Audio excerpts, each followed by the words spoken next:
ਤੂੰ ਹੋ ਗਈ 1 2 2 ਉਹ ਕੁੜੀਏ what to do ਉਹ ਹੋ ਗਈ ਮੁੰਡੇ ਦੀ ਪਤੰਗਾਂ ਵਰਗੀ ਤੂੰ ਐਵੇਂ ਉੱਡਦੀ ਉਹ ਹੋ ਗਈ ਮੁੰਡੇ ਦੀ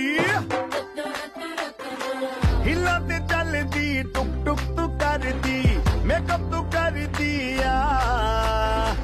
ਅੰਗਰੇਜ਼ੀ ਪੜ੍ਹਦੀ ਗਿਟ ਪਿਟ ਤੂੰ ਕਰਦੀ ਜਿਵੇਂ ਕੁਈਨ ਸਾਡੀ ਵਿਕਟੋਰੀਆ ਤੂੰ ਕੰਟੀ ਬਿਗ ਬੈਨ ਦੀ ਪੂਰਾ ਲੰਡਨ ਝੁਮਕਦਾ ਉਹ ਜਦੋਂ ਨੱਚੇ ਭੈਣ ਦੀ ਪੂਰਾ ਲੰਡਨ ਝੁਮਕਦਾ लंके दी चादर वक्ते हनीमून करवाइया आप सामने तेरा की साइज दस माहिया